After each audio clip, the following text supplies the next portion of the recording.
Man, the pressure is on. Oh, yeah. Yeah, welcome to this week's episode of Choppin' It Up. I'm sitting here with Derek Brown of A Drink Company. What's up, Derek? How you doing? How's it going? I can't complain, man. I'm sitting here hanging out with you drinking Jameson on a Wednesday. Oh, yeah. You know, it's 420, so we'll toast to 420. How about that? Oh, yeah. Perfect. 420. That's right. So we're here today just to chop it up. Thank you all for joining us if you're tuning in on Facebook Live or Periscope or wherever we may be today. I just want to invite you in, talk about the phenomenon that is Game of Thrones bar. Oh, yeah. GOT Pub. Is that what it was? Do you want me to official sing called? the theme song? Can you? Are we, not, maybe we're all over it. I mean, Are we all over it? I don't know. I mean, it's not coming back till 2019, Right, 2008. maybe 2018. Yeah. But I heard it's going to actually be released in the winter this time. Dun, dun, dun, dun, dun. I don't know if I can do it. Yeah, I mean, I feel I like... forgot about it. What happened? Haven't you, like, blocked it out at this point? Are you, like, totally Game of Thrones out or There what? was, like, it did reach a fever pitch at some point. There was this Yeah. moment where I was, like, wearing a Game of Thrones shirt, and I was, like, coming home after the Game of Thrones bar, and I had not caught up on all the episodes, so I watched, like, 4 Game of Thrones You're like a straight episodes. fanboy. I was like, I don't know about this. This is, like... You're like, This I don't is even dedication. have an identity anymore. You know? Who am I? I'm not the king of the North. Although I referred to you as the king of North Shaw today. Oh, you mean North Westeros. Oh yeah. Exactly. Oh, good times. It's such a crazy thing. The Game of Should we Thrones also are. just kind of, like, right off the bat, talk about the fact that if you haven't watched it and you're worried about spoilers, like, get out of here. Yeah. It's over. I mean, it's like Yeah. literally you got 48 hours to recover. If Like, even. that's it. And If then even. now we're going to tell you and we're going to spoil everything. Yeah. Everybody dies. Yeah, and I learned that the Ice King got a dragon before I saw it, and I was just so mad at that person for saying that. I was like, why would you do that? You know who I was mad at, actually, is the people who were complaining about the fantasy situation. They were saying stuff like, where did this Ice King get a chain from? Right. And I was like, look at my He wrangled garage. a dragon, for fuck's sake, and you're worrying about the chain. You know what I mean? Like Exactly. Right? Like, yeah, no, I get you. People are weird. They're like, that's just not believable. You're like, Right. have you? They're like, oh, and a raven doesn't fly that fast. I was like, you're a fucking expert on ravens now. Right. No. No. It was crazy. I was like, this is literally a show about dragons and zombies and mythical worlds. Everything about and zombies, anything can isn't it? happen. Yeah. It's fine. People are very silly. You know, very, very silly. But I definitely appreciated the commitment of your fans. I appreciated the commitment of the fans, Like, both in and outside of the bar, because keep in mind that, you know, one of the reasons that we did it in the first place is because we were true fans. Right. Well, And you'd so- have to be. You couldn't just hang on to that without it. I mean, if you're lovingly sculpting a dragon that will breathe fire in your bar, Right. you're probably a fan. Yeah, exactly. Or you've just lost your shit completely. That's right. Or And you probably need an intervention, you know? we might at some point. Well, I love what you did there. I think it's super impressive. And thanks. I've been very vocal about, like, pop-up bars and not liking them. Mostly because... like the Will Ferrell bar, which I think that was actually just a joke, or there's like there is a Will Ferrell bar and there's like a Joe Biden bar. And I don't know, I just felt like it lacked creativity, you know, and I just feel like maybe we don't need any more bars, but you know, maybe you should build a school or a supermarket or something if Yeah. you're that desperate for an idea. But I look at like what you guys have done is completely different, and I feel like, you know, and I'm very vocal about that as well. Like, you know, the 3 bars to begin with has always been a bit of a theme, you know, because Right. it was the 3 small spaces, and you know, for people who don't know, which I don't know how you couldn't, but it's Mockingbird Hill and Southern Efficiency and Eat the Rich, and they're like 3 small, narrow, like row home style spaces with a shared kitchen. Right, and that's what we turned into the Game of Thrones pub, and that's Right. what we turned into the holiday theme bar, and that's Right. what we turned the Cherry Blossom. And I actually share a little bit of your kind of like, there's this pop-up bar thing, and sometimes we don't really know what to call what we're doing, you know? Because it's not a pop-up bar. You could say it's a themed bar. Well, it does pop up for a period of time. It's both of those things, but It it's is. neither of those things. Right. So I'm with you, because people are like, well, what about that one? And I'm like, you know, personally, I wouldn't stand in line for 10 minutes, even for free weed. You know what I mean? So, like, I'm not the one. I'm like, I think it's absurd that anybody would stand in line for anything. But that's just me. But I mean, I see the commitment there, Yeah. and I know how much work you put in. And then, of course, I know a lot of your staff members, so I get like the backside story. And it seems like a very positive thing. It doesn't seem very kitschy. Like, you put a lot of effort and work into making it real. Yeah. And I mean, ultimately, Eat the Rich and Mockingbird Hill and Southern Efficiency are in themselves theme bars. That's right. I mean, You know? ultimately, it's all about what we love. It's always been Right. about what we love. So I think as long as you keep it sincere, that's what matters. I think what you're referring to with some of the bars, I don't know about the Will Ferrell bar or anything like that, but I do know that I've seen bars that are like pop-up bars or theme bars where they're obviously the whole goal Grasping. is just grasping. And I think that just doesn't feel right. I think people won't wait in line for that. I don't think And they haven't been. Yeah. It's not working. It's you not know? working, right? But it is working for you guys. I mean, you there's know? something about sincerity that kind of cuts through bullshit like a knife. Like, if you really believe in something, even if it's corny or stupid or dumb, then you're like, well, that's what they believe. That's their thing. And you they're know? all in. Like, as long as you're consistent and all in, then how can anybody, be mad? And I've been having a lot of conversations with friends and stuff lately about, cultural appropriation. That's been Yeah. like a really big thing. It's a huge thing. And I've been talking a lot in particular about restaurateurs, people that own multiple who will like just, that one failed, put a barbecue joint in. That Right. one failed, put in a dim sum. I mean, it's like the same owner, same thing. And then you start to wonder, like, is that cultural? And then you have yours where it's like, this is a sherry bar. Like, we love the shit out of sherry. And I'm like, I appreciate the fact that you're like, it's not taking from anybody. Right. It's not a cultural thing. You're not claiming authenticity that's not yours. It's a Mario bar. It's a right. cherry blossom bar. The holiday thing. You know what I mean? It's not. It's very true to us. And Yeah. it's funny because that culture appropriation topic, every now and then I'll start like a fire on my Facebook page because I'll be like, this is bullshit, cultural appropriation. Right. And then I get 4,000 comments. Of course. I can't even imagine. And it's funny because a lot of people will say, well, you were selling sherry. Isn't that culturally appropriate? I was like, no, I'm literally paying the person right, who made the who sherry. made the sherry to in the help sherry spread place. it with the idea that they would put it out there. I'm not trying with their to, own label still on the bottle. Also, I wasn't trying to create like some kind of fake bodega, like with this like corny sort of like Spanish theme. I just made it my Right. space with stuff I love in it. Right, and that's exactly the difference. And so I definitely respect that because I feel like that's a hard line to toe in this town, Yeah. I've been doing a lot of research, working on the business plan and stuff. And in 2014, there was 2,100 places to eat and drink in D.C. Wow. When I started doing research in 2009, there was 356 places to eat and drink in D.C. Wow. That's quite a change. Sea change, really. And I mean, that's a lot of, competition, man. That's tough, you know what I mean? Which also kind of dials me back into the, like, maybe we don't need any more bars, guys. Like, maybe you should think of some other stuff to build, if you're thinking about starting a bar in DC, maybe you should also start a school or something. But I know that's a whole different Well, I mean, a lot. lane. The great thing about that is that the market will always, in a way, kind of like work it out. And what I mean by that is not market. That's actually not. It's not like some abstract thing. It's people. People will literally go to places they like and respect, and they will not go to places that they don't like and respect. Exactly. And so, and I think that most people kind of gravitate towards good places that have a sincere mission, Yeah. that make good food, that have good value. And I think that maybe I put too much faith in humanity because I know that there's not all of them are so great. But I do put faith in DC at least. Yeah. We're smarter than most people. We are. We definitely are. Yeah. We definitely are. So speaking of which, what are some of your favorite places in DC to go? Well, I have like a pretty limited routine of places that I go to be honest with you. So, but last night I was at Two Birds, One Stone. Oh. That's one of my favorite Where's places. that? That's on 14th Street. It's on the Doi Moi. Oh, okay. The bar manager, one of the owners, is Adam Bernbach.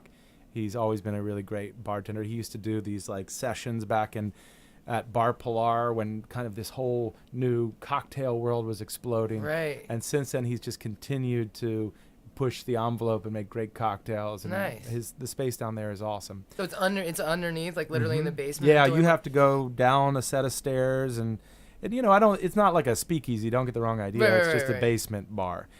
So I love that place. I love Bar Mini, which is a little more high concept. That's not for everybody, but it definitely has like this. It's just, to me, it's the quality of the bartenders there. They make great drinks. I love doing that. But honestly, like I also just like going to Showtime.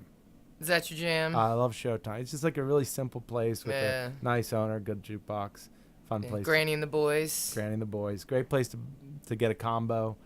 Yes. And then, of course, I would be remiss if I didn't mention The Passenger, which is my brother's bar, so that's a shameless plug. But that's a great place. The only problem with it is it's like a black hole for me. Every time I walk into it, it's just like, I love everybody, and there's drinks everywhere, and then I leave, and I'm like, I don't know.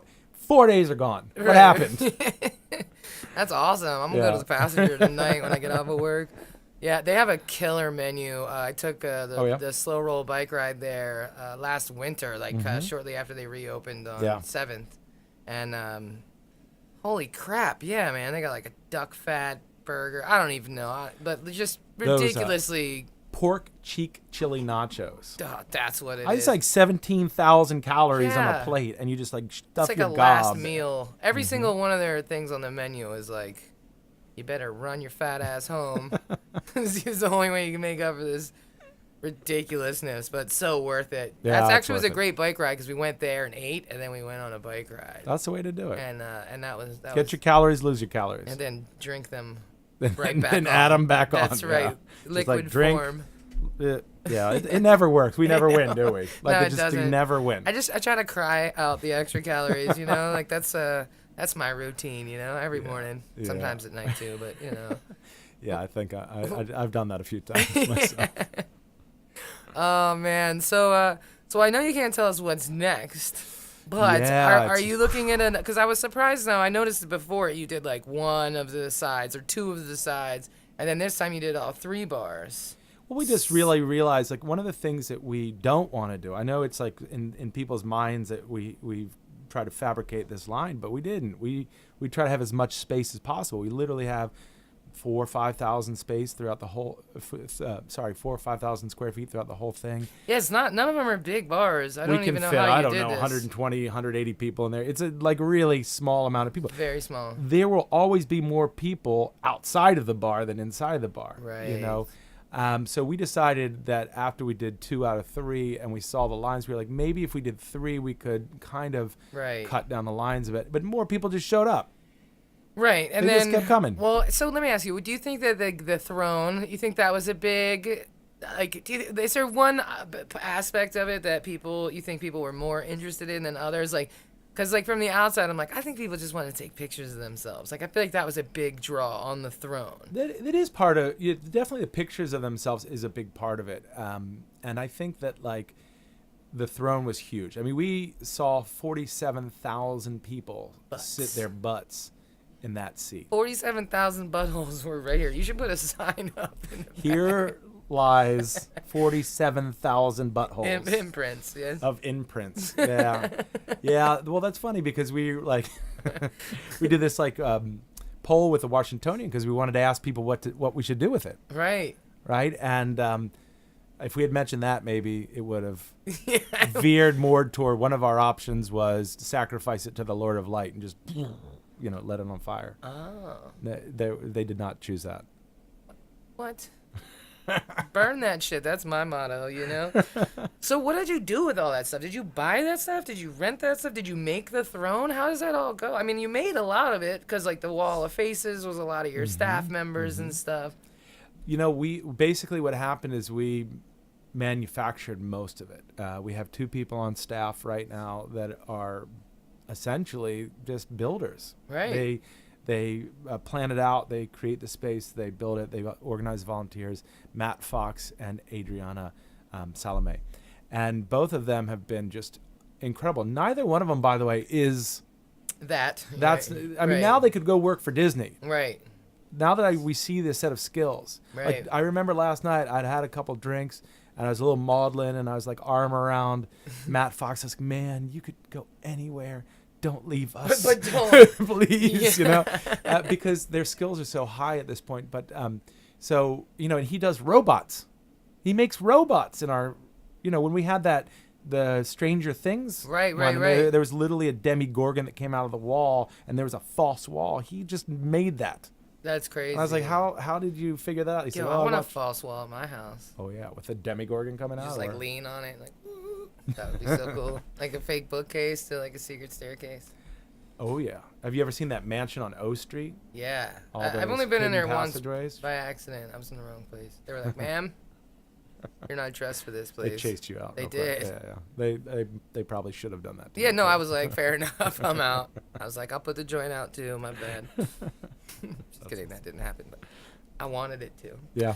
Yeah, It could still happen. I know. You know, if you hear me, Manchinono, I'm coming for you. Invite me to kick me out.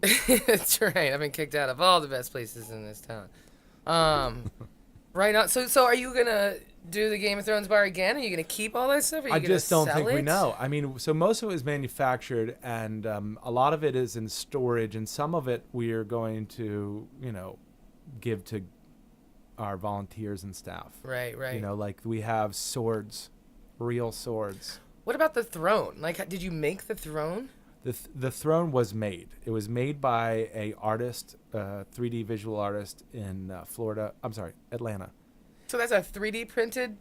No, I know they do 3D printing, but I think okay. this was made out of fiberglass and reinforced underneath with like some kind of, I don't know all of this. Right. Like my expertise is in. But you drinking. had it made for you specifically. Yeah. It was about $10,000. Holy shit. And that's the other thing is I think people think, that's just pure cash. Like people walk in and they just give us cash, and then I put it in my pockets, and it's like, wow, I'm walking around with a lot of cash. But it's really expensive and time consuming. Well, yeah, they don't realize there's a giant hole in the back where all that money came from, where you just throw it in like a sacrifice. There, it's coming. Just like any bar, Yeah, basically, exactly. a restaurant. Yeah. People are like, you're killing it. I'm like, you know what my rent is, son? Like, no, it's not.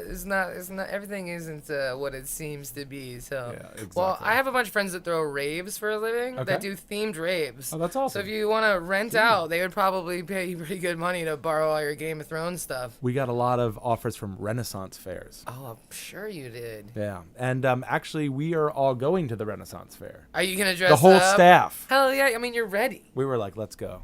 This is going to be awesome. It is going to be I awesome. love the Renaissance. Man, give me that turkey leg. Turkey leg. Everybody Like, loves I'm all the turkey about leg. that. It actually does not taste very good. No, it's terrible. It's terrible. dry. But it's something that's the barbaric. But it's like Henry VIII, I am. You're like walking around this damn, and you got a sword in the other hand. Right. You're like, I could be in this You're time. like, I just want to piss on something. I don't know.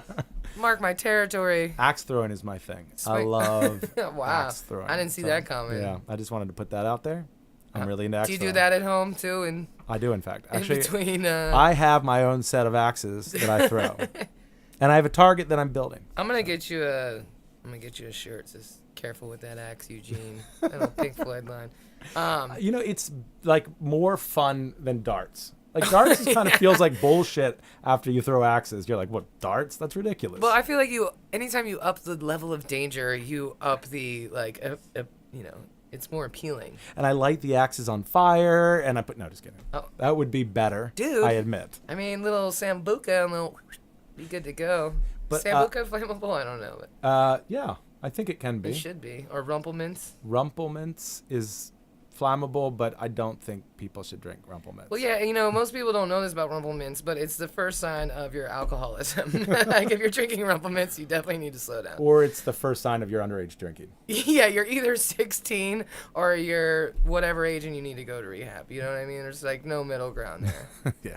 Shout out to my best friend Josh, who loves Rumplemints. I'm like, what are you, 90? What is going on here? I had no idea that. I was like, oh, it's 150 proof. I forget the name of it. Somebody tried to make like an artisanal Rumplemints. I was like, Stop what? it right now. You're like, 3 drops of shame? Yeah, people keep trying to do that. They keep trying to I'm waiting for the artisanal Midori Oh, melon Jesus liquor. That's what they gotta Christ. get. I mean, My come on, mom- melons are good, right? My mom used to drink that, and my mom's not a drinker at all. My Mm-hmm. dad's like raging alcoholic, and my mom would never drink. I never understood how they hung out as long as they did, but the only thing she would drink would be Midori. And I Yeah. remember she had a bottle of it, and I used to always steal Wildfire. my dad's liquor, but then one time I stole my mom's, and I was like so disappointed in her taste in alcohol. I was like, this is disgusting. Even as a teenager, I was like, this is gross. Well, that's the first cocktail I ever made. It was called an alien secretion. Oh, Jesus. So That it sounds was about right. equal parts of Captain Morgan's Oh, God. canned pineapple juice. I tried it with fresh. It doesn't work. And Midori melon liquor. And it is bright green, and it is absolutely terrifyingly disgusting. Like, to the point where you just kind of want to, like, rip parts of your mouth out. We should have made some. I'm going to make some for your next visit. Be like, alien secretions. Is that what they call it? Exactly. It's such a horrible name. Secretions. You're like, that's got a good ring to it. Everyone wants to drink secretions. Let's get that in there. Those secretions. Well, just a menu. What kind of secretion would you like? Nope. Crazy. Man, you're like, it's not antifreeze, I promise. So how did you get into this whole mess? You know, I know you're like mixologist extraordinaire. I remember the first time I ever saw you, I was at a TEDx event. Oh, yeah. At the museum, right. if I remember correct. Was it the museum? I remember that. That was a long time ago. It was a long time ago. And that was, what's funny about that is I was just reminded of that event because one of the speakers was a guy named Seton Smith, who was a comedian from D.C. Yeah. And now he's up in New York. He's super funny. He's hilarious. I just saw him emceeing at Comedy Cellar. Nice. And it was great. He's an incredibly talented... That was a cool TEDx event. I really enjoyed that. Yeah, it was amazing. The speakers, I'm not myself, but the other speakers were really great. And so I was pretty lucky to be included in that mix. Yeah. I mean, I feel like being involved in any kind of a TED anything is kind of an honor, you know? It is. You know, it is that X. That's kind of like the... But you know what, denoting, like sort of like, oh, yeah, I graduated with like a 4.0 from junior college. Right, okay, that's fine. Yeah. But you know what, though? Like, you know, I always got to throw some shade on some things. But, you know, there's some not so great news coming out about, like, TED, you know, conferences and, like, how they, you know, how they treat the people. It's a little cultish, and they make people do a lot of stuff and speak, and, like, they don't pay people and stuff. It's just kind of a weird setup, and so there's people who have, like turned that down, and, like, they require a pretty big commitment. I was just a Joe Rogan podcast where some guy was, like, kind of breaking it down. However, the TEDx is like that model, but more on a local level. Yeah, so that while is a it good might part not of it. have, like, the bells and whistles, I kind of think that the TEDx events are a little bit more intimate and, like, genuine and locally based. You know, but you like, don't get I to remember speak that. like with Al Gore. Right, and, like, it's cool and all to watch those, right? I mean, I Yeah. watch TED shit on, you know, YouTube and get all hyped up. I mean, I like them. There was this one, like, YouTube video that I saw that was, like, it's, like, how to do a TEDx, but it was a joke. It was, like, the guy was, like, just doing the format, the whole routine. Right. You know, blah, blah, blah, surprising information, blah, blah, blah. You know, Right. it was really funny because there is, like, a little bit of a format to it. There definitely is. I don't know if I follow that format very well, but I tried. Well, I thought it was great. I really enjoyed you. I learned a lot, and I was Thanks. like, and that was in the beginning of it all. I you know, I remember the first time I went to what is that Indian restaurant on D Street that's super Rasika? Rasika. Mhm. I went to Rasika when they first opened. Oh, yeah. And it was the first time I had ever had, like, a pairing, like a cocktails with the meal. Right. And my friend was a bartender there, and she gave me, you know, a different cocktail for each, you know, for the appetizer and the entree and then the dessert. Yeah. And I was drinking shit I don't even like, you know what I mean, like rum and gin and whatever, you know. And something had milk in it. I mean, but it was like the craziest drinks that I never would have picked if my life had depended on it. And they paired so well. And I had just quit smoking cigarettes like a couple months prior. And Awesome. like I actually, you know, was like, this is what a caper tastes like. You know what I mean? You're like really surprised because you really destroy your taste buds with cigarettes. You know? Yeah. And so They come back though. That's a they good come news. back, and Yeah. I just remember being like blown away. Like I was like, oh, I get it now. And that's when I kind of opened up. But how did you get into mixology? Like, how did this craziness start? So for you? the easiest way to describe that is I was just a shiftless loser, I think. So An honest one, though, you know. Well, most of the time. Yeah. But I think that, like, I didn't know what the fuck I was doing in life. I really had no idea, and I was kind of bouncing around life, you know? Like, I would work in a restaurant, save up my money, and then I would go travel. I would go work in a restaurant, go travel. And that was great because it gave me an opportunity to see a lot of different things. But I didn't have, you know, it was like somewhere around the age 27 that I was like, I think I have $3 in the bank account. Right. Like, that's kind of weird. I should be in a different place right now. I got to do something about this. So I started thinking about, you know, what it was I was doing. And I was working in a restaurant, bar that had food, Rocky's Cafe. It was in Adams Morgan. And I was like, you know what? Somebody in the world is the best bartender. Like, why don't I just do what I become a bartender and do that the best I can? And it was kind of like a lightning moment because I don't think people usually, some people do, not everybody thinks like that, like instead of, everyone's always striving towards something, and me too. Right. But like, what if just in the moment you're at, the thing that you're doing, you just say, fuck it, this is what I'm doing, and I'm going to do it the best I can. Now, I'm not by any stretch of the imagination the best bartender in the world, nor am I even really a bartender anymore. I don't know. Right. I told people this year I made one drink. It was a giant Ricky. It was for our Columbia Room celebration. The Columbia Room was named the best American cocktail bar. Wow! Congratulations. Oh, thanks a lot. Yeah. And we and in celebration, I built like a giant Ricky, which is DC's I think I official saw it on cocktail. your Facebook page, like scooping on it. I was like, that looks good. So that was one cocktail I made this year. But so it calling was me like a bartender is a little strange. But it's like 2 gallons, so. Yeah, that's true. It did feed. Same difference. There was enough alcohol for 250 people. We were fine. Out of that cup? Maybe I'm exaggerating. That's crazy. Bartenders, you can't trust everything they say. You can't trust even if they're anything they say. ex-bartenders. So so I just kind of like at this moment, that moment realized that I could do something with what I had, and I just started working toward that. And I'm lucky. I mean, obviously, I have a lot of opportunities that not everybody has in the world, and I just kept pushing and learning and trying to figure out this thing, because obviously it's very valuable to people. People enjoy the experience of going to a bar. They enjoy when somebody can take care of them and they feel welcome. Right. They enjoy when somebody can match their tastes and think about what they would want, and then surprise them with new things that they maybe never even thought about before, as you were describing with Rosika. And I think that, it was right at this moment where the culinary world was starting to kind of like explode around cocktails too. It was new. It was very new, yeah. And it gave me a platform and an opportunity to then kind of run programs, consult on programs. And then in 2009, I have the opportunity to open my own place. And that was the Columbia Room? Mm-hmm. Well, the Passenger, my brother and I opened together, and then I focused on the Columbia Room starting in 2010 is when we opened that. And so that was really a great moment for me, and it gave me a new platform to talk about what I loved and what I wanted to do and what I think about drinks, which is not the way everybody thinks about it. Right. And luckily, people enjoyed that and wanted to come back. So It's always nice when that works. right. Out. So then when we opened the other bars that were in Shaw, it was really cool because people were interested in what we were doing. They saw what we did over the Passenger, then Columbia Room, and they invited us to kind of to do more, and we were able to get partners for it. And those bars did fine, and we enjoyed it, and we enjoyed all the unique things around them. But it wasn't really until the pop-up bars started that we really hit our stride.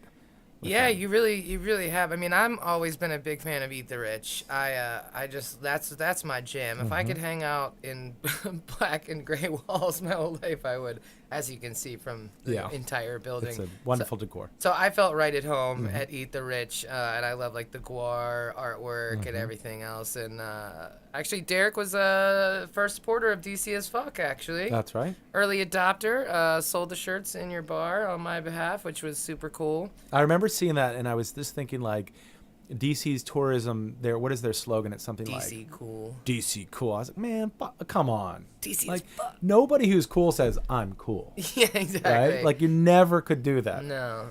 So I was like, New York has this like I love New York thing, and it's like, God damn it, and I saw that and I was like, that's us. It is but us. What's great about that is that one is not something that these assholes from every other state and throughout the country who come live with us and legislate for us right, they can't own that. They can't walk around with a DC as Fuck shirt. They won't. And so DC as Fuck becomes to me very important because it's not just about the fact that we're expressing, hey, that's who we are, this is where we're from, but it's not something they can have. They can just take, yeah. And you know what I really love is like the range of people that like it. Right. You see old heads down on the east side wearing it, and you see the young kids wearing it too. And I don't think anything else has really quite reached that wide of a swing and been really appreciated the way it is. It is the official slogan of Washington D.C. in my mind, even if it's not actually. DC That's right. is fuck. DC is fuck. fuck. Yeah, I mean, there's even a picture of like Asheru at South by Southwest standing next to the mayor, like in a DC as fuck shirt. I was like,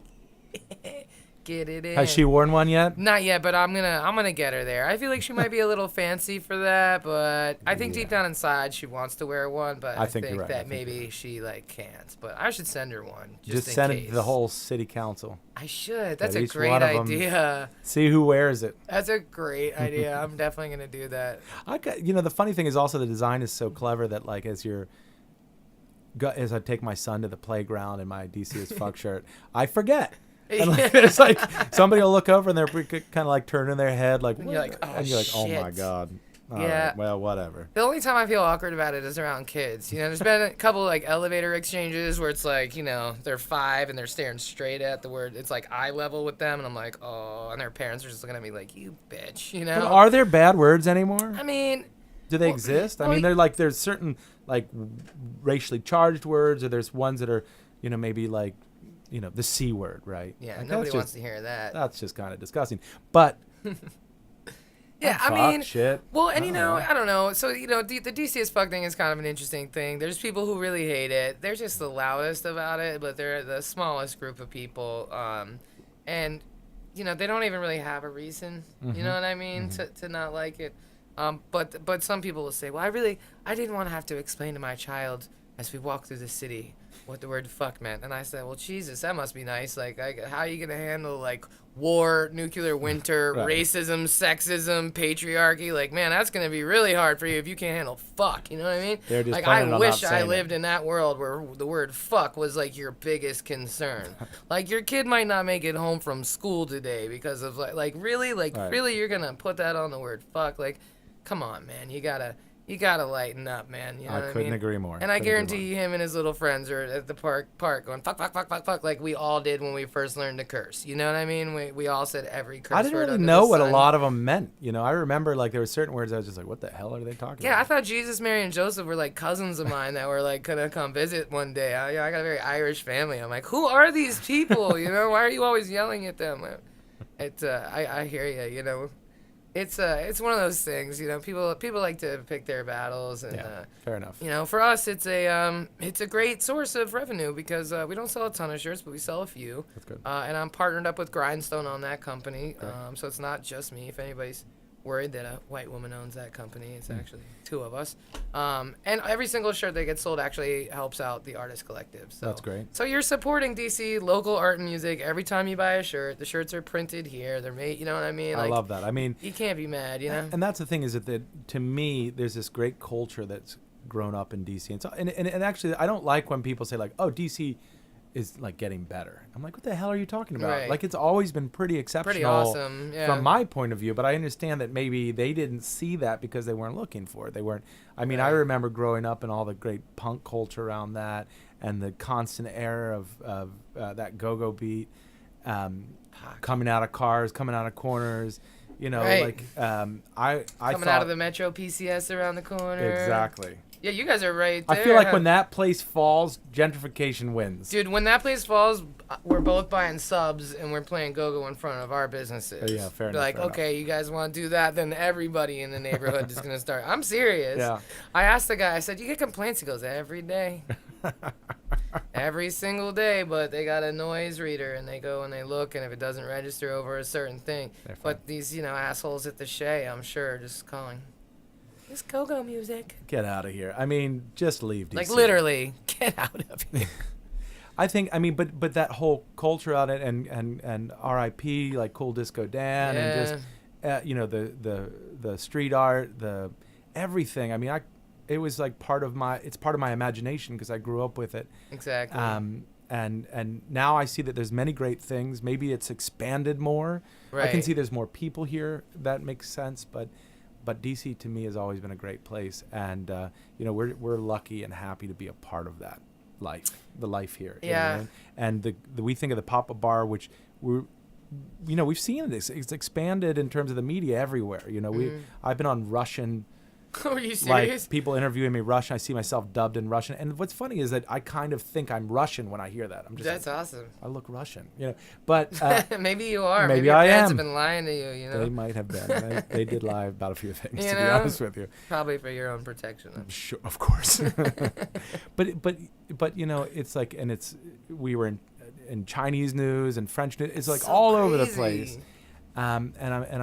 We feel very grateful for that.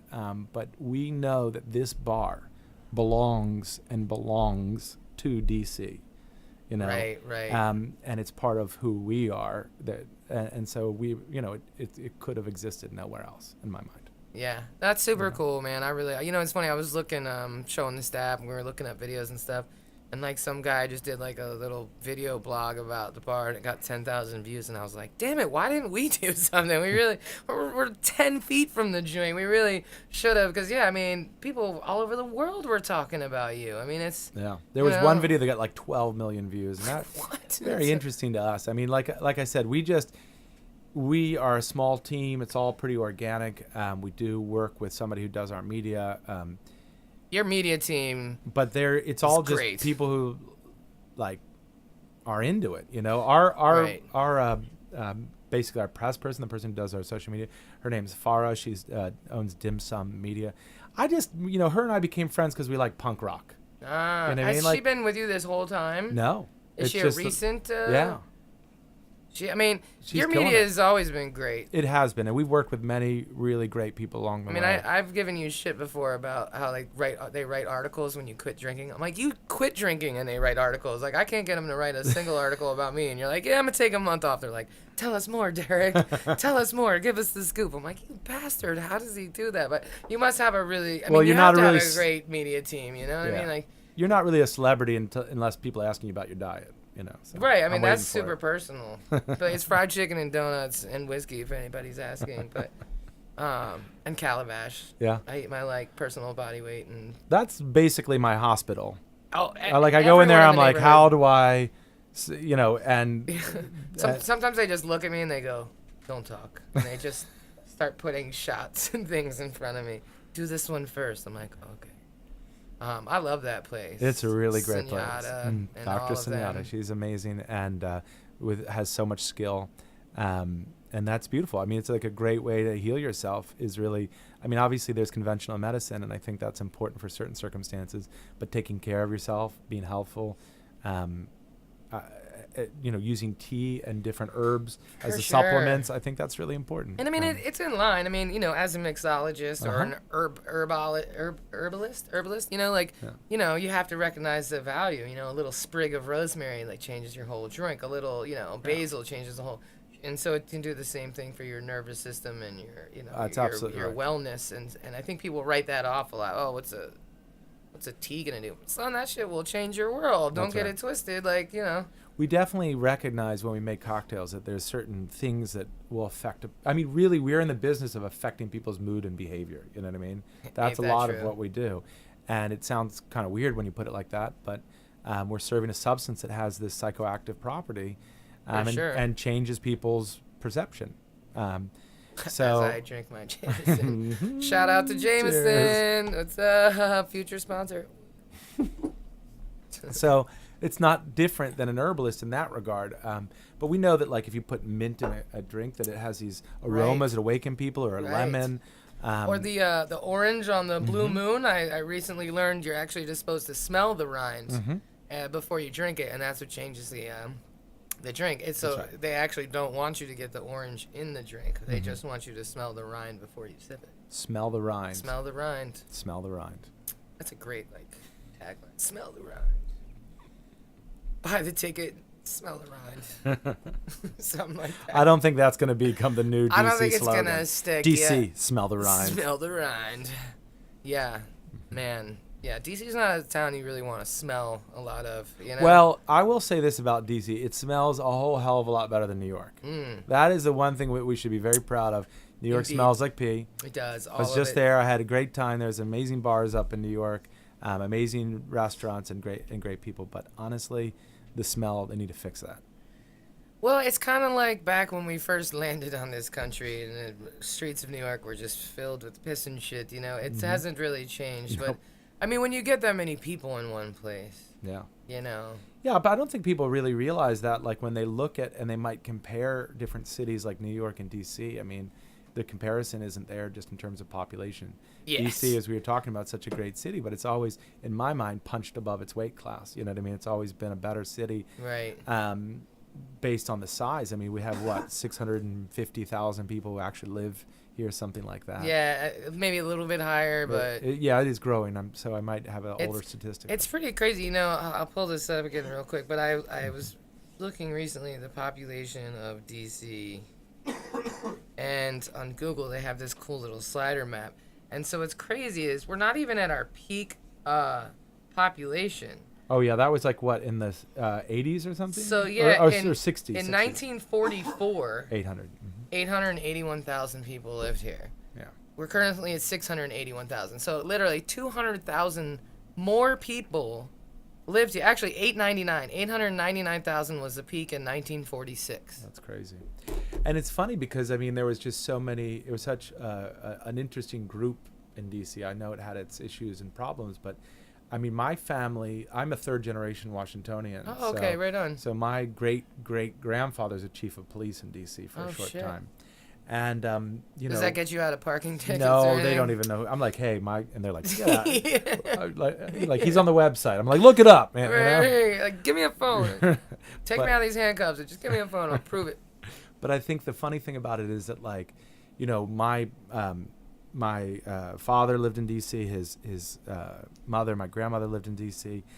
And then, you know, there was these changes. Obviously, like a lot of times people ask, well, what changed it? And I think everybody kind of understands that it had a lot to do with 1968 and the you know, basically riots and racial issues that were going on, and it wasn't a pretty thing. No. And it was funny because I think it was last Thanksgiving, I was talking to my dad about it because I'd never really talked to him about it. He was in the Vietnam War, and he was a Marine, or is a Marine sometimes. I don't know how that Semper Fi stuff works. Forever. But I think, like, he was telling me the story of how he was embedded in a army unit that was then deployed in the streets of D.C. So they're literally using suppressive tactics that they used in Holy Vietnam What, right during the 1968. during the riots? Yeah, and it was funny because he was not funny. Sorry, funny is a poor choice of words in that context. He was, you know, doing this, and this was like on streets that he like knew families for it. And he knew people, Right, you know, right. And he said it was such a conflict in his mind and his life. I'm sure. And I can't even imagine what everyone went through in that time, you know, because DC still has lots of issues, certainly has issues, but wow, I mean, that was just right in the surface, and it was literally almost a war. I can't even imagine. Yeah. So, like, looking at the population, so in 1947 it was at 899, and then in 1962 it was at 788, and it actually went up a little bit and to 791 in 1967, and then 1969, you know, 762, and then it just continued to drop. So in 1983 it was down to 632, and it was just a steady decline. Yeah.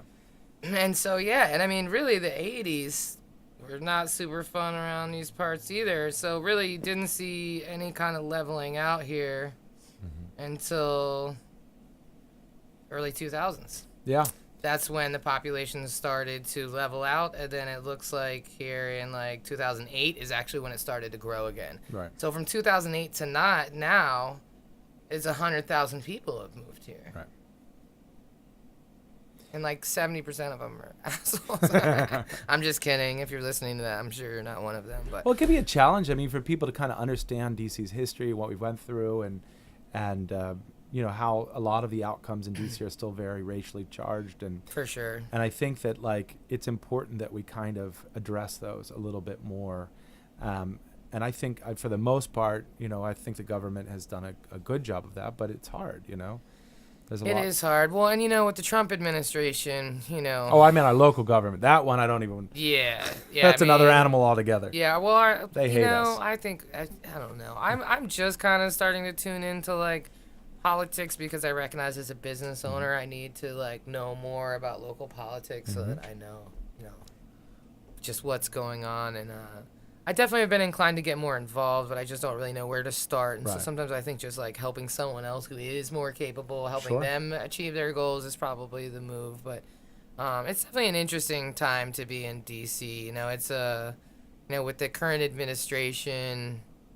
Do you ever get this? Do people come up to you and say like, "Hey, how's everything going in DC?" As if like we were under Right, siege right. by this like foreign invader Right. with orange skin and crazy hair. Well, I mean, I You're just think like, what? we were all kind of worried about that at first. I mean, I know I was. I was like, shit, am I gonna be able to smoke weed in public still? Like, where's my sense of security gone? But I mean, obviously much more than that. But nobody really knew what was gonna happen. But he's never here, right? I mean, Yeah, I mean, I think the people that really are hit worst are Mar-a-Lago. The people who work there, I can't even imagine what their lives are like. That's true. It must really suck, man. I saw some article recently. There was like talking about like his daughter and husband are like not being received well, and they're like, yeah, because everyone in DC hates you. Like 94% of people voted for someone else. That's right. 94. I think that's a higher percentage than Berkeley, Right. California. So. Like, yeah, I feel like Yeah. that's historic. Yeah, like 94. Like I was actually gonna make 94%er stickers like right after the.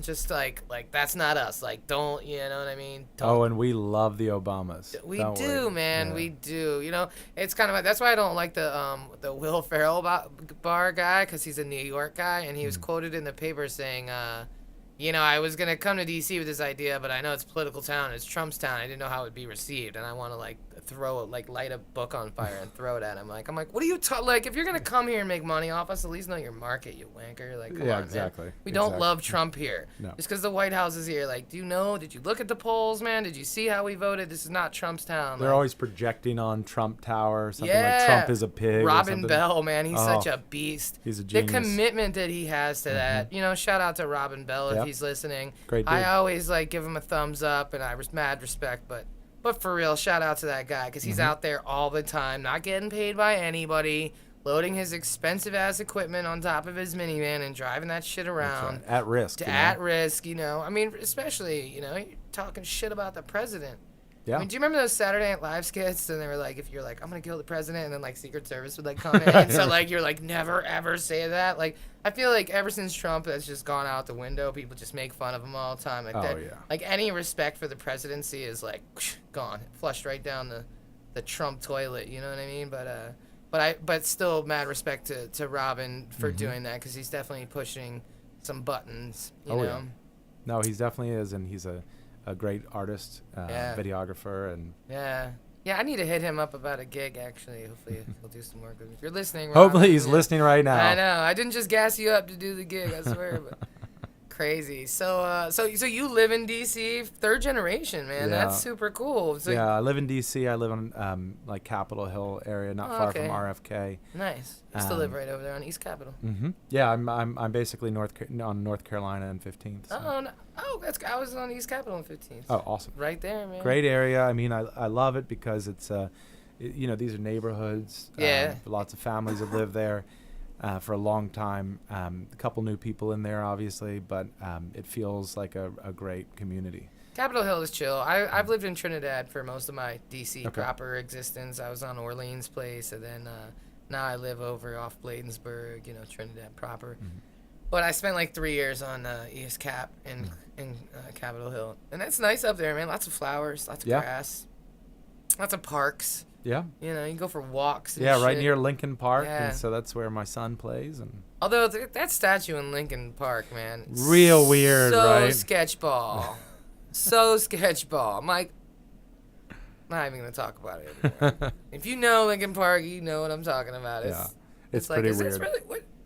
All right, never mind. But at least the Bethune, Mary Bethune one is in the That's same park, right? Or is it Yeah. in the next one? No, it's on the other end, right? Yeah, I think it's on With the the other kids end. and stuff, yeah. That's right. And so that makes up for it, you know what I mean? But what a weird ass statue, man. Jesus picture. Like, who thought this? People was are Googling it right now. What the hell? No, seriously. All you got, Just Google. just Google and then hit image, and you'll be like, Oh. right on. So what's next for you? You got any? Are you gonna, what are you gonna do next? Now, and I don't mean like the Game of Thrones bar, but now you're not a guy with $3 in your bank account. You're, Well, you have slightly more of an idea theoretically, what you want to do with your life. Yeah, I figured it On out a paper. little bit more. I mean, the thing is that it's been great to be part of the bartending community and grow that and kind of like feel like we made an impact on the way people drink and eat and look at it. I'd say so. Yeah. And so that feels really good. But I think that, for me, as I grow older, I do feel less a part of that community. I certainly respect it, but, I don't go out and drink as much. Yeah. I don't hang out as much. We're getting old, Derek. Yeah, Can't be rock stars all the time. can't be rock. And that's what it is. The Like life twice a week. the life of a bartender is a petite rock star. You It know? is. And I think that, and I don't mean that because people run up to you and fanfare. I mean literally because The hours. you have access to all the things that rock stars have, except fame. And sleep. Yeah, exactly. So I think that like over time it can be quite a drag. People, especially bartenders now, are focusing a lot more on being healthy, on finding a sense of balance in their lifestyle, which I think is very positive. And that's certainly something that I've found over time. I'm turning 43 this year. It's an important that I leave that behind, Yeah. And so Wait, is 43 like a number for you? For Like, me, it's a number. It's like that's where the shit's got to stop. well, you look back and you spent about 20 years or more, Right. living the life of a vampire, working till 4 a.m, cleaning and drinking till 8 in the I morning. can't do it. Like, to me, owning a bar would be torture. Mhm. Like, I would hate it. Yeah. I would absolutely hate it. Just, coming back into the same place every day, the smell of the back room. I mean, you got to really love it. You know what I mean? You got to really love it. I love bartending, and I love those interactions. Well, that's the thing is that, like, I really did love it. And at a point I thought I would never not bartend. I just thought it fulfilled all these aspects of me. That it's like creative, it was social, Right, social, exactly. It made good money, all of these things. And Very then there's helpful. just a certain point where I realized I was like, I'm getting tired, staying up all the time. I want to have a family life. Takes it out of you. And it takes it out of you. And I think that that's a natural. So for me, the number is 43. For that number could be anything. Yeah. Maybe it's 17 to somebody. I don't know. Right. Maybe it's 67 for another person. Well, But I feel it, for me, everything goes in phases. You know what I mean? Yeah. We work a lot of late nights here, but not 4 a.m. And that makes it different. Now, Mike, our engineer over here, he works a lot of late nights because he also DJs on the weekends. Mhm. So I feel for him because Yeah. he'll DJ till 4, get home by 5, and then he's back here right. at noon, which, Yeah. is not very much time to get some actual sleep and get back, No, it's not. But for the most part, we've kind of cut back on doing a lot of events and stuff because people just don't, they think it's such a glamorous life. And like, ain't shit glamorous about 4:30 in the morning, man. I promise you. Like, No. sober, not sober, it doesn't. I mean, it wears on you, and It does, yeah. You can't get your errands done in the day because by the time you wake up, everything's closing. I mean, it is a vampire Well, also lifestyle in a lot the of sort ways. of your expectations around life become very strange because everybody is between the age of 25 and 45, mostly attractive. Everybody's drinking, Right. doing other things. After a while, that our interactions become very kind of routine, actually, which is what is exceptional for most people becomes routine for you. And then you sort of kind of look at it like, what's best is that I kind of just live some kind of internal healthy life. For sure. Focus on my family, focus on my sure. friendships, try to do good things in the city where we can. Right. And have some meaning and purpose exactly, behind it. yeah. And I think that that's where I'm at. Not everybody is in the same place. Everyone has their own journey. So, I think that's the natural progression of things, right? You find your way a little bit, you see what works, what doesn't work, what you like, what you don't like, and then as we get older, we're supposed to craft that into something better. That's I mean, right. That's the goal, and I sort of can like relate. your place of like I guess where you think from changes. It becomes more centered in your actual brain instead of sort of like let's do this, let's do that, and experience. Let's eat it up. Right. And I'm glad for that. And actually, it's funny because how it comes back to bars is that I see people in the bars, and I study anthropology in school. Right. I really always been sort of like keen on observing humans and what they do, and it's kind of familiar. Like I see people doing the same things over and over again, and Right. and sometimes I want to be like, hey, this is not what you really want to do here. Right. You don't want to grab the dragon. A lot of people just like would grab the dragon in the back of Game of Right. Thrones pub, and I'm like, you don't want to do that. Like, you don't need another drink now. You just kind of want to. You should go home. Just, like, watch half an episode of How I Met Your Mother and like Pass eat a cold out. burrito and Right, go to pass out. 7-Eleven Like, and get a beef patty like the Yeah. rest of us. yeah, you don't need to act like that idiot That's so and funny. have one more drink and put everybody here at risk and make everyone feel uncomfortable. Well, that's no fun at all. You know what I mean? But I will say that, like, even though there are those people, 90% of the people who came through the bar, I was really surprised at how awesome they were. I mean, I feel like, if you wait that long to get in a line someplace, you better not be a dick about it when you get in, right? Like, you've earned it. So there's a little more social, like, equity there. You're like, That's all right. right, I've invested into this. I'm going to get my Dragon's Claw drink or whatever it may be and, keep it moving. But right on. Well, that's super cool, man. I feel like, it's definitely important to have outside life. Like, I ride a bike, Yeah. big on that, as a lot, everyone knows, I guess. And I lead a weekly bike ride called Soul Roll every Monday night, and that's my jam. That's awesome. Like, a lot of people in this town show me love, and I'm super grateful for that. And it's nice to go out and to be recognized. I'm sure you understand. And then other times it's just painful. Sometimes I'm like, dude, I just cried in the bathroom. Like, I'm going. I don't like, or like you get that night off and you don't want to talk about work, and people be like, so what's the next big goal for 111? You're like, Right. dude, it's midnight, yo. Can I just be drunk in the corner? You know what I mean? Like, it's kind of hard. And then you feel like a jerk because you're like, you want to be grateful. Like, thank you for being supportive and paying Right. attention, for asking me. Like, I don't want to be an asshole, but like, I really don't want to talk about like the perspectives for the company right now. And I'm sure that's difficult for you because I'm sure that happens all the time. So, like, for me, my bike friends are my shit because they don't give a fuck. Like, they represent One Love. They wear the stickers. They're mad supportive. But they're not asking me those questions. That's right. We go sit in parks. We'll go get a 6-pack and a bottle, and we'll go to, we call DuPont Circle the lake, And you can surprisingly sit around and smoke weed and drink alcohol in lots of places in the city and not be bothered by the police. And that's my jam, Nice. Go have a couple sips, maybe drink a beer, hang out with my friends, and then go home. Yeah. And not spend a ton of money in the bar and just kind of get a break from that, because no one's asking me anything about work when we're sitting at DuPont Circle. Well, one of the things that I get a lot is people going, you know what you should do? Oh, man, that's my favorite. That's my favorite. And, on occasion, it might be a pearl of fucking wisdom. Right. You're like, thank you. That's actually really a great idea. Legit, yeah. However. Yeah, 99.9997% of the time. Yeah, it doesn't always. Yeah. So, I do encourage people to just say, hey, how are you Just doing? enjoy it, Instead of what I mean? what are you doing now? Instead of like, here's what you should do. Here's what you should do. People Here's tell me the next pop-up Oh, yeah, theme. I got the best idea for you. I don't have any ideas for you. Just as long as I can come drink there, You wherever it can, is, yeah. that's all I care about. Yeah, people tell me that. You know what you should do? Oh, please tell me. And then my response is, cool, you paying for it? Right. And then, everybody's like, Mom, you should get a personal assistant. You work too much. I'm like, sweet, you paying? Yeah. 'Cause That also costs money. Yeah. Who would, like, what am I, royalty? I get a personal assistant? What is, I don't even know what that would, I'd feel bad. I'd probably be, like, helping them with their work. Like, I wouldn't even know what to do with myself if someone's only job was to help me. My Irish guilt would kick in. I'd Yeah. be making them food or something. I don't know, man. I know that guilt pretty well. Yeah, it's embedded in my gene pool. I can't get rid of it. But yeah, man. It's fun being a business owner. You know what I mean? It's a different kind of thing. But I wouldn't trade it for the world. No, I will of say, course it's a great city.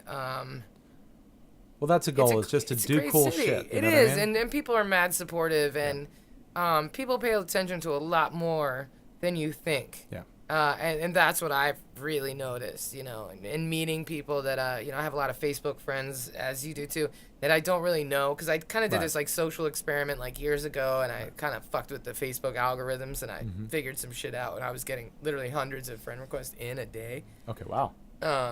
But it was like years ago, and I started off on a social media tip. I was working for a couple bars, and I was really trying to maximize their audience, and so I learned that you can't do it anymore, but you could search by location and like universities and schools and graduating years. And so I would go into like a certain area. I did like Bread Soda's social media. So I'd go into like Cleveland Heights, you know what I mean? Cleveland Park, whatever it is. Yeah. And then like look for like AU students or whoever it was. That's really smart. And I would friend request a bunch of them. And then I'd wait like a week and I'd go back and I'd run the same search. And then I would friend request everybody that I had mutual friends with now. Okay. And I just kept doing that over and over again in different areas. So I Wow. would specifically reach those people for the targeting. But this is no longer an and then option. it- Because no. everybody out there who's like working in so like Yeah, ready to I do know. it. I'm like, well, in 1997, you would have killed it with it. Well, no, not 97, but 2005. I don't know when it was, but not even 2009, I guess. But my friend Liz Rudner, she hit me up. She's like, hey, she reminded me of this a few weeks ago. She was like, I had just had a couple spinal surgeries in my neck, and I wasn't able to work. And I was like, fuck, man, what am I going to do? She was like, dude, I run these social media for these bars, and I really don't want to do it. You want to do it? I was like, yeah. She gave me some tips, and I submerged myself in that, because at the time I was spending a lot of time playing this online mafia game. Oh, yeah? Well, I mean, when you have like, I had 2 spinal surgeries in Yeah. 06 and 09, and I Wow. spent a lot of time recovering from those in my neck, and it was really fucked up, and I couldn't leave the house, so I got like all into this like online mafia game, and I was robbing banks and stealing from families, but all online, of course, but it was a great time. You But were being immoral, but within the context Yes. of a fantasy world. It was so- great. I'd be on Skype like, sell all the drugs, hit the Horde headquarters, do a drive-by. And then people at the store would be looking at me like, what the fuck? I'm like, I'm on a Skype call, man. But that was a whole nother part of my life. But yeah, after that, it was just like, I'm at home. I don't have anything to do. And I'm a Russell Crowe in a beautiful mind. Like, Yeah. I can just like, I'm into numbers and patterns and shit. And so I just started getting on there and freaking the system, and it just started snowballing, and hundreds of requests a day would be coming in. That's awesome. Literally at one point, and I would accept everybody. Yeah. So now I have 5,000 friends that are like the most random ass assortment of people ever. It like literally spans like from far left to far right, and all different ages. And sometimes I'm like, Christ almighty, how did this happen? But most of the time, I'm really grateful for this random ass assortment of friends, especially the ones that have stuck around, who are really supportive of me and One Love, and I've never even met so many of them. That's right. And it's really cool, you know what I mean? It's really cool. I see the same thing, and it's really interesting because recently I had a post where I was like, you know what? I was like kind of having this brief interaction with a friend of mine via Instagram messages or something, and I was saying, nobody really puts like their worst times. Well, actually, that's not true, because people do post some negative, not negative things, but experiences they have on Facebook. But it's not generally like somebody in my position would do that. Generally, what I would do is just kind of keep saying, hey, everything's awesome, look at this. And I posted something that was a little different than that, which I later kind of regretted in a way, because I felt maybe it kind of was read the wrong way by some people. But I got all this support from people saying like, no, real is great. We don't see that enough. This was wonderful. This helped me. This was, changed the way I look at stuff. Or, just people really were happy to hear somebody that they thought is successful or they thought is doing a great job. For it's sure. like, guess what? I'm fucking miserable sometimes too. Hey, You know man. what I mean? Like, I'm the same way. I'm very vocal about like women's rights, Right. and it's because I've been through some abusive situations, and I'm very Sorry to hear vocal that. and Yeah. like, thank you, I appreciate that. And a lot of times women aren't believed, and so I believe women, and I stand up for them, and Right, I of fight course. for them, and I'm very active about that and vocal about that. And I think that's really empowered a lot of other women Mm-hmm. to see, I think people put us on pedestals sometimes, Yeah. and they think, like I said, everything's great all the time, and it's not. Like, not. it's not at all. Like, you know what I mean? I don't have anything figured out, man. I have a resiliency for failure. You know what I'm saying? Well, it's like that. It's like if you let's say you go through a breakup, you know what I mean, and you're sitting there thinking, God, this is the first time this happened in the whole fucking world, and I'm miserable. And then you put on a Rolling Stones song, Right. and that was Mick Jagger. Like one of the richest musicians of all time, Right. one of like the most talented musicians, and his life sucked for a minute. Right. How could it have not if he wrote that certain song? Exactly. So it's like, oh, I'm yeah, not alone. We're not alone. And people, I think, can sometimes be negative towards social media. And I'm not saying that they're always wrong. Sometimes it does take us away from important interactions and experiences. But that community of people, and sometimes people you don't know, can be a really empowering and wonderful thing, and especially sharing stories that are not always getting out there in the world. I think about exactly what you're saying about what women can sometimes go through. Men can go through it too. For but sure. Unfortunately, it's weighted the other way most of the time. And being able to say directly to people, this is what I went through, and have that support, I think that's pretty critical. And sharing stories about it, it's helped me to kind of understand more. I'll tell you that, one of the things that we work on as a bar a lot, and you asked me earlier if there's anything I kind of wanted to plug or promote, I would say this is, we've done a lot of work with safe bars and trying to look at how we can, as a company and as people, really, reduce sexual violence and sexual harassment within our bars, because one of the issues is that alcohol becomes weaponized, essentially. For sure. And that's not the fault of alcohol, but we can look at it and as people who are not just bystanders, but they are in the space. We have eyes on the space. We're sober. We know what's going on. Right. We can watch out for people. We can care for people and try to help them out of situations that could potentially be dangerous or violent or even worse for them. Exactly. Well, I appreciate you doing that. I think it's really important. A lot of times that stuff is, kind of brushed over, especially in the restaurant industry, just in every city. I mean, there's a lot of issues. Recently some information came out about a guy who works at Les Diplomat who had sexually assaulted quite a few women. It wasn't until, one of the women who was assaulted, who was raped, I shouldn't say assaulted, she was fucking raped. She was jogging, and he tackled her in an alley and raped her.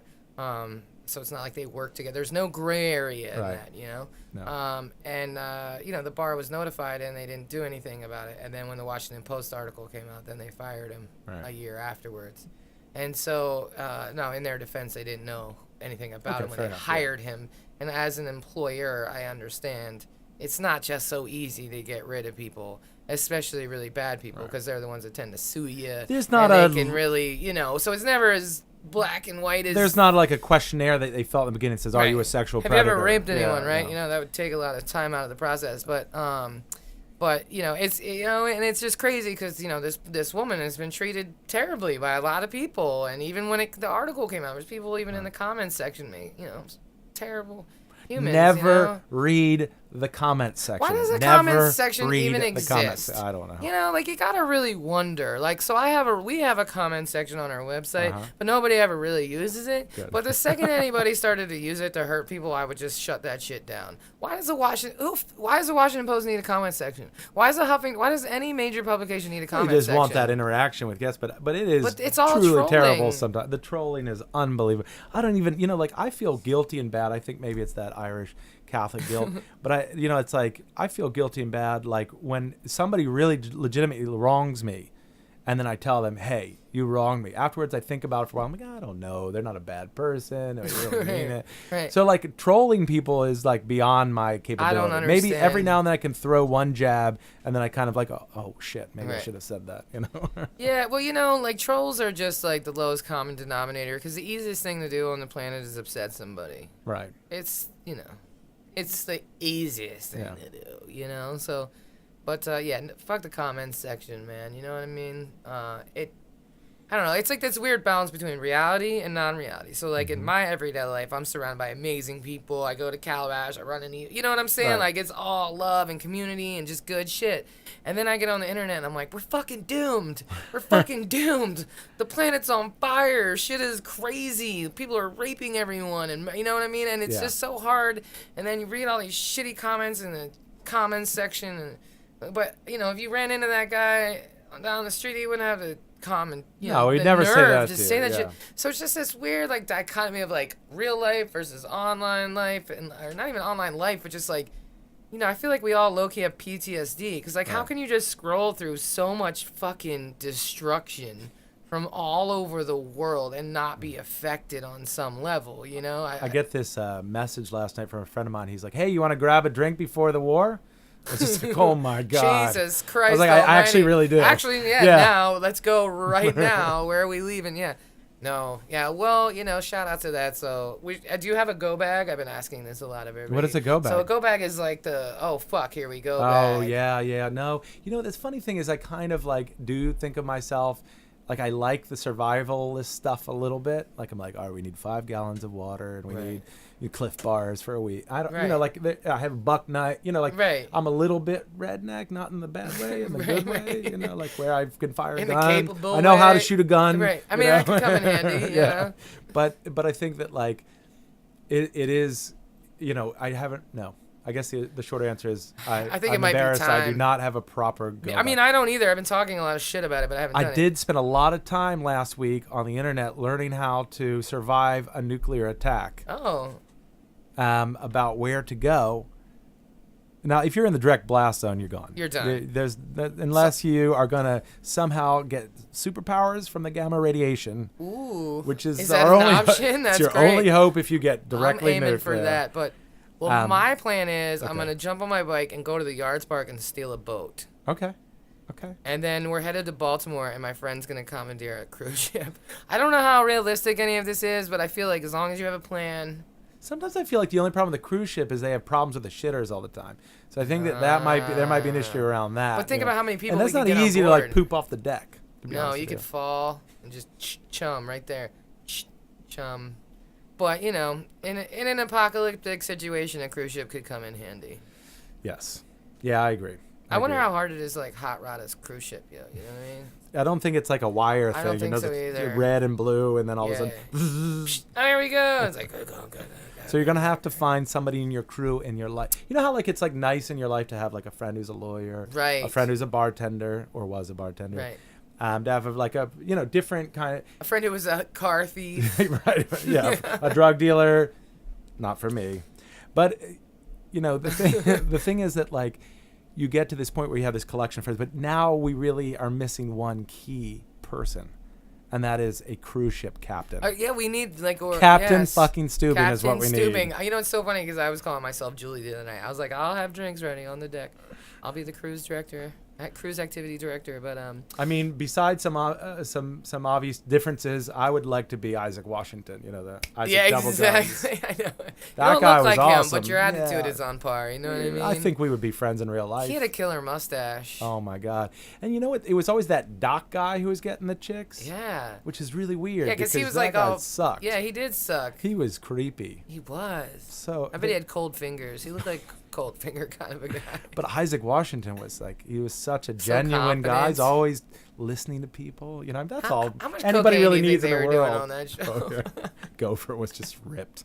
Straight up. Oh man. I'm gonna watch them. I haven't watched Love Boat in a long time. I don't think you'll enjoy it. I remember like a few years ago, I was like, oh man, Love Boat.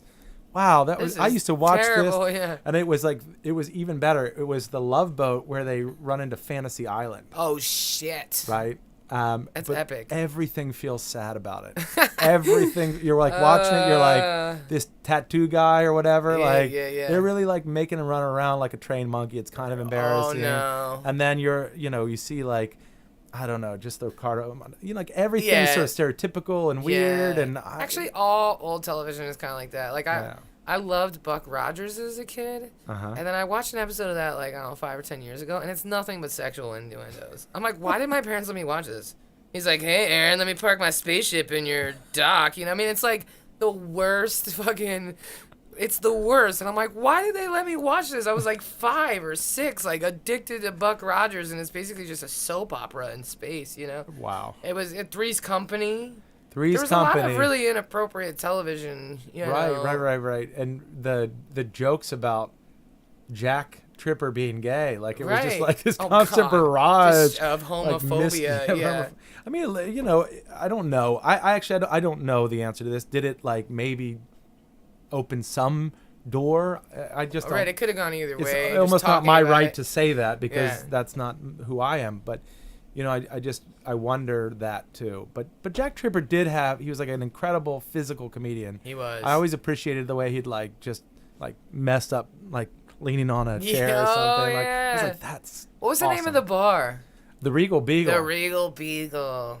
Yeah. I wonder how many Regal Beagles there are throughout the country. I was wondering in a minute, as soon as you said that, if you were going to say, you know what you should do? You know what you should do.